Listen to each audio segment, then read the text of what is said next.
So something very simple. Hmm. Somebody starting out, most likely they're going to ask you, so what's a good chemical to clean carpet? What's a good shampoo, good detergent? Because they always ask in the Yeah, general, what's the best that you have? exactly. Give us some rundowns of what detergents you So, have. yes, best is kind of relative, right? It Mm-hmm. depends on what you're doing, what you're using.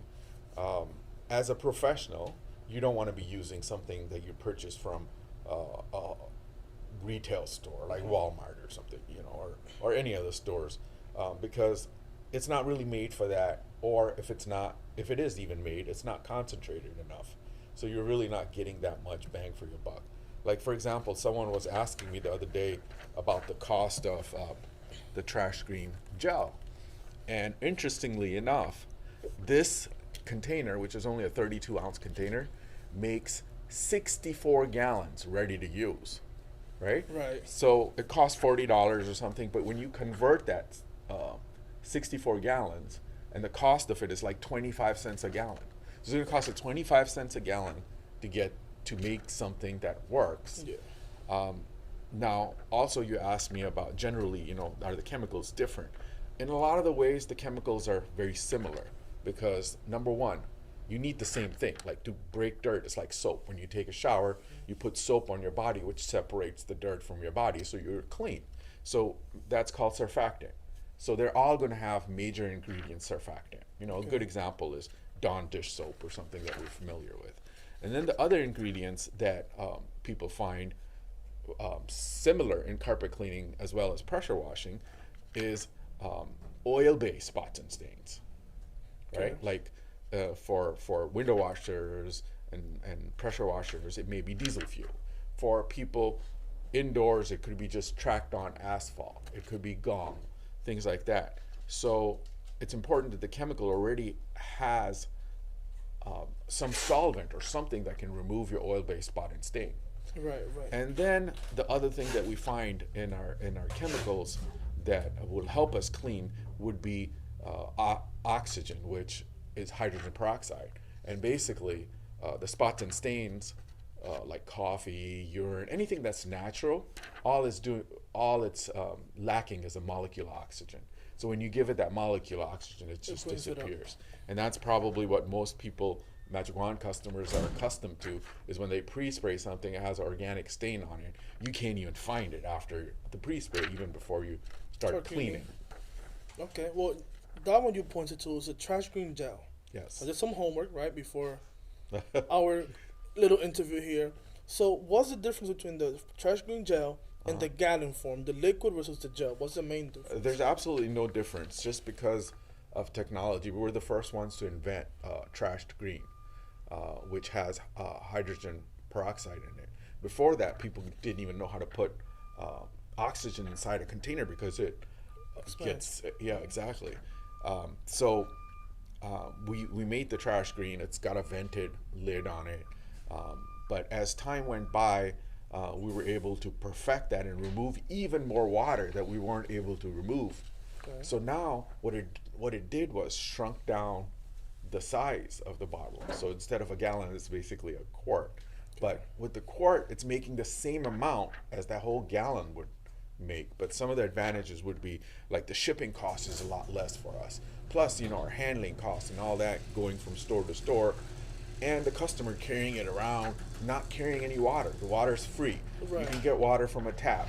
So basically, the advantage of it is that it's really concentrated and it'll save them money. Okay. Can the trash green be Hmm. used as a rinse? A good question. Yes, it can. And in fact, the directions are on there. Okay. So it tells you as a detergent how much to use. And the unique thing about the green is it comes with a pump. So you can actually measure it with the pump. So you don't have to pour it out. So for example, for a 10-gallon tank, you need half an ounce.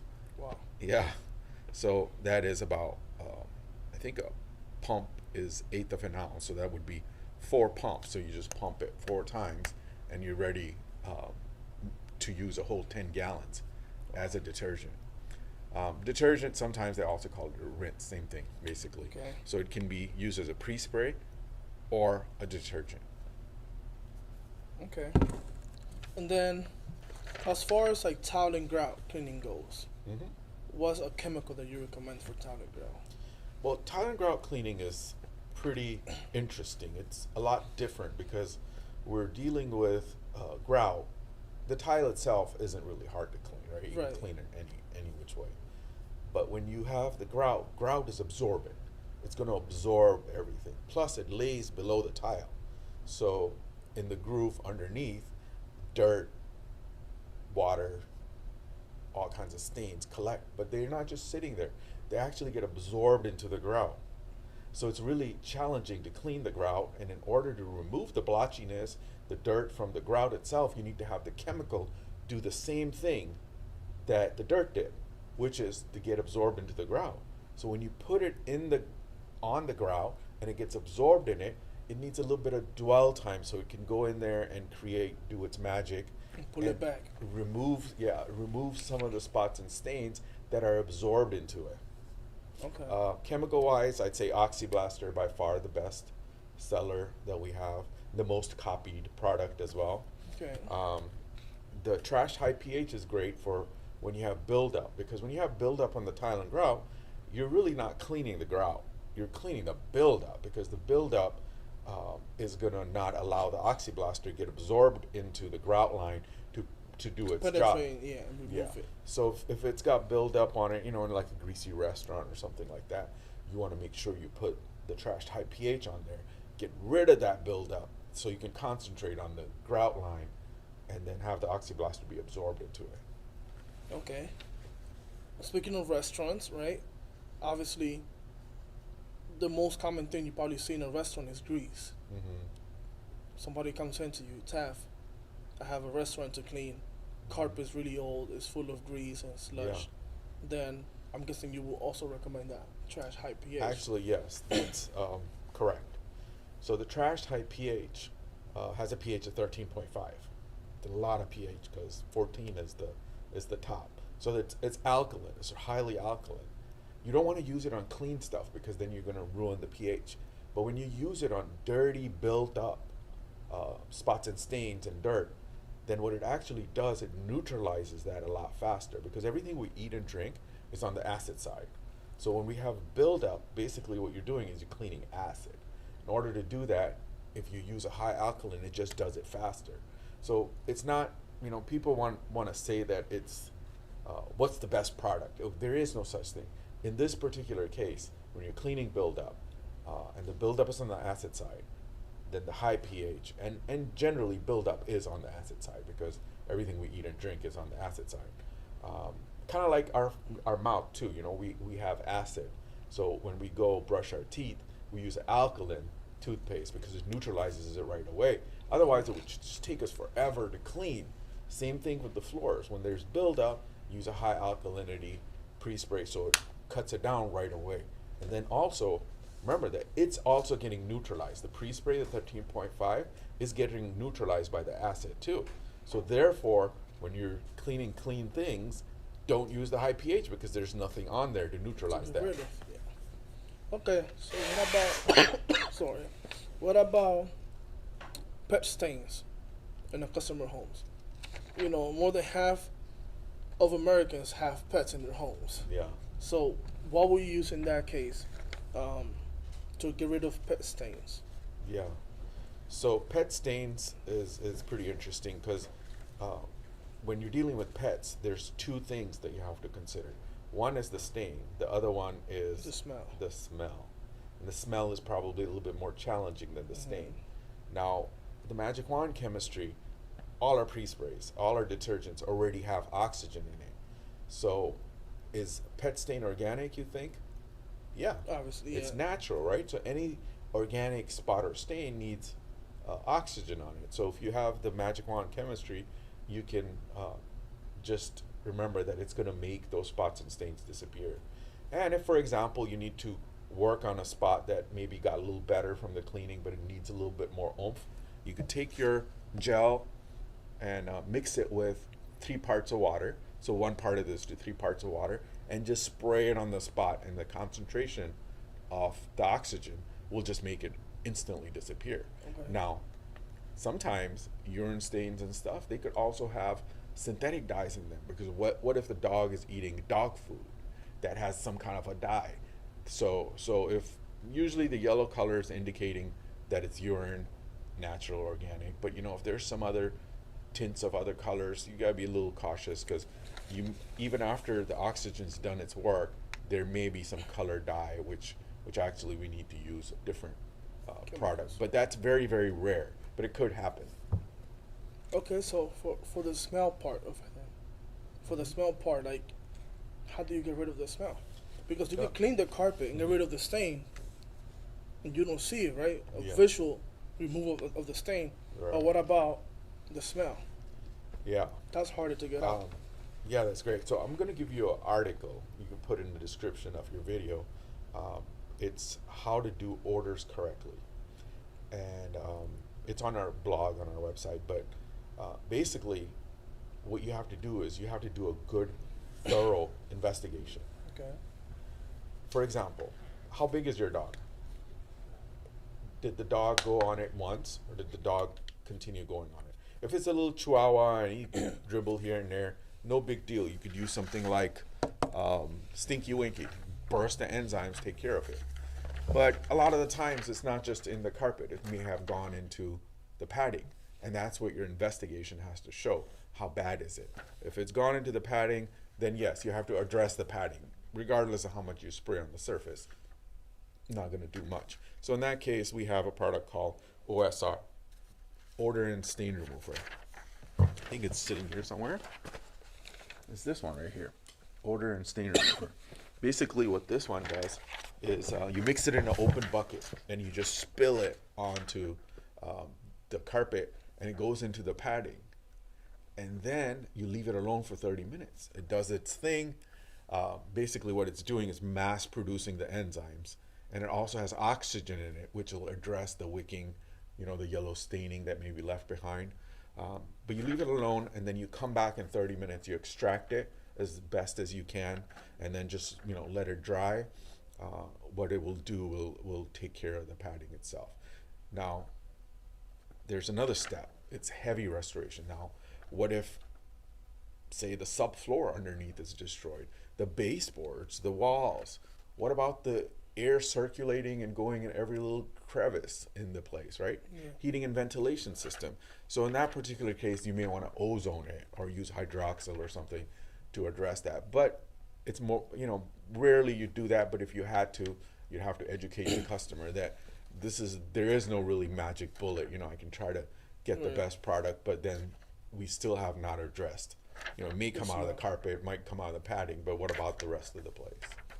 And I think most likely before they call in a carpet cleaner, they probably tried cleaning it themselves. Yeah. They probably tried addressing the issue, and then they clean it while the smell's still there. Yes. So they just expect you to just come in and do some type of magician. magic and gone, right? So, let your customers know, hey, it could be deeper rooted. It could be something that is not a quick fix. Right. Then as a business owner, I'm sure when you were also cleaning carpets, one of the most frustrating things for you must have been like getting callbacks, if you ever had any. Hey, you cleaned my carpet last week, and the smell is back, the stain is back. Yeah. What do you do for like reappearing stains and reappearing smells? Like, let's address the stains by itself. So most of the time, the stains will wake up. Waking up happens because someone pre-sprayed the carpet too much, and then the spot and stain went inside, and then they came with their wand and used the wand, and to them it looked like it was gone, but later as the carpet starts drying, it's called capillary action. It's the process of drying. As the water evaporates, brings the residue up to the surface. So now all of a sudden that stain's back, and sometimes the customer will say, oh, that stain is back, but now it's bigger, because what happened is went in, spread out, and then as it wicked up, it dried up like that. So that's one. Number two is it's really important to use solvents that have some kind of volatile solvent added in it, so it makes it evaporate. For example, I don't know if you have our CitraPure. CitraPure is that's the gel. The CitraPure additive, the liquid, is actually 95% pure citrus. But the 5% in there is really what the magic is. What that's doing is making it evaporate because it's a non-volatile dry solvent. And basically, if you use a non-volatile dry solvent without the volatility in it, that means that the stain is going to be there. Um, I'm sorry, the stain is going to be gone, but the residue is going to still be there. So now it's going to create a new stain because people walk on it and whatever else happens to it. Um, so that's another reason that the stains come back. Okay. One more thing, really quickly, on the wicking up, I said the pre-spray, you pre-spray, but also how to use the wand. And you've probably noticed a lot of YouTube videos, people are just going crazy, zigzag cleaning with the wand and the trigger open. You know what? Gravity doesn't need that much time to work. It like starts instantly. Okay. So with improper wand technique, you're also making all that spot and stain go in deeper and then wick back up again later. Right, because then you were just cleaning the surface of it. You're not really cleaning the bottom of it, Right. and that's why it wakes back up. Okay, so let's go just for 1 second into the floor side, because I know you have a lot of customers who do also wood floors and VCT and stuff. Yeah. Professional floor finish is one of the items that you promote the most on your website. That customers also ask about the most.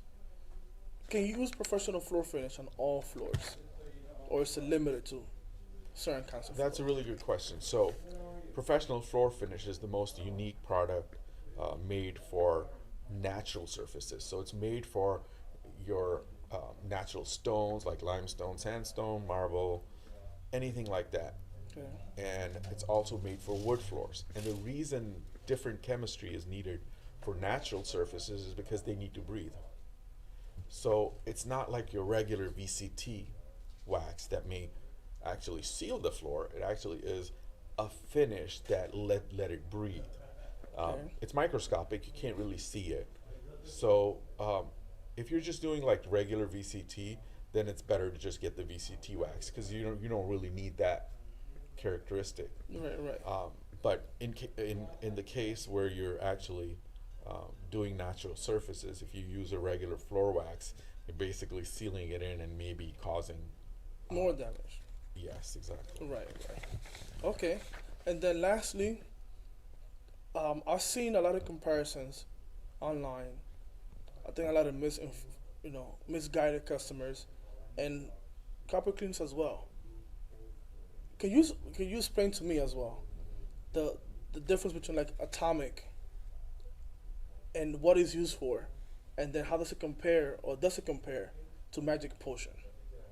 Oh. Because I feel like it's very confusing to some people.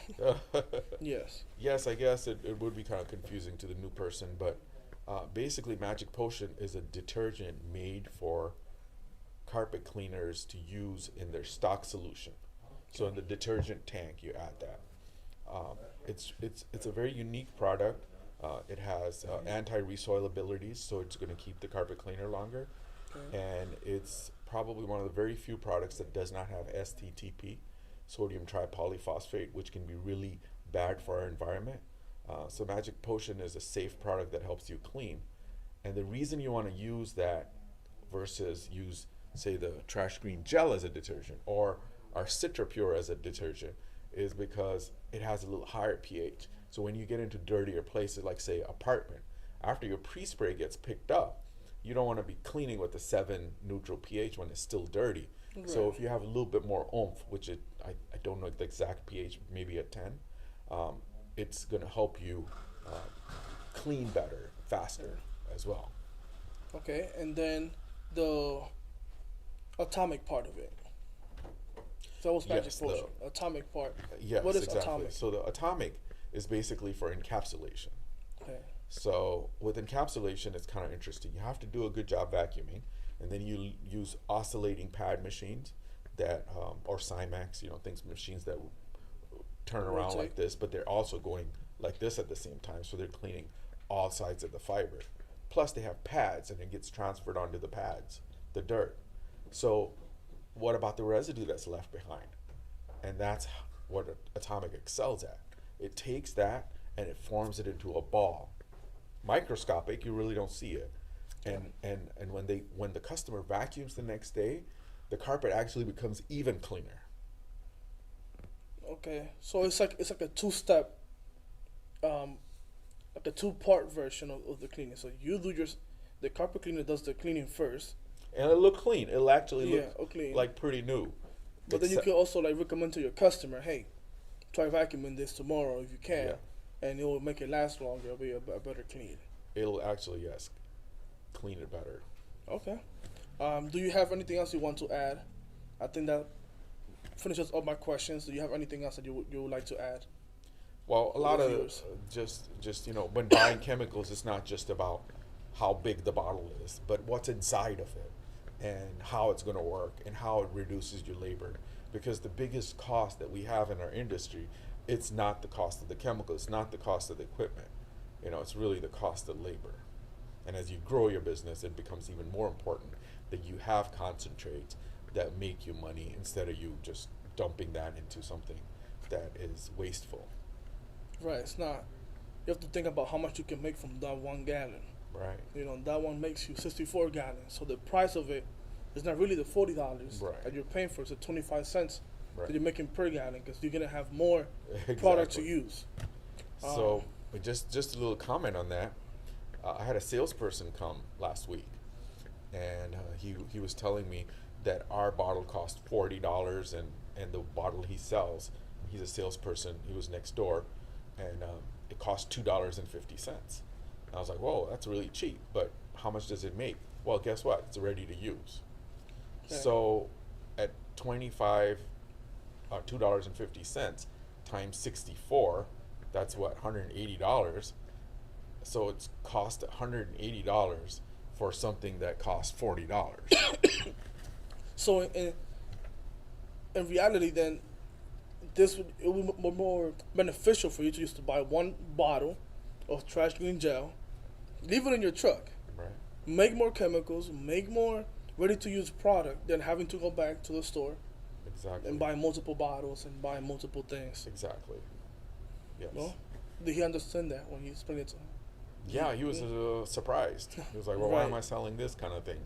It's like, well, you didn't know. Well, that's why you're here. Right. To clarify a lot of misconceptions, a lot of questions that, for some reason, even they're out there in the internet, in the world, people say misguided information. Customers have questions that they cannot find Right. online because they're very specific, Yes. to the industry. Exactly. Yeah. Only a carpet cleaner can help a carpet cleaner really to explain to them how to do that. Because you can read manuals and you can read labels, Mm. but real life hands-on experience is Doing a it, lot yeah. more valuable than a label. Mhm. All right, I think that's pretty much it, Taf. Thank you so Okay. much. Well, thank you. Great We'll questions. do maybe another one sometime soon if more questions come up. Leave a comment down in the video if you have any other questions, because these are all coming from you guys. So leave a comment, visit our website, magic1company.com. We can call the number, speak to Taf directly if you have any other questions, or if you want to go deeper into any of the questions that we asked him today. Thank you, Taf. Yes. Thank Okay. you.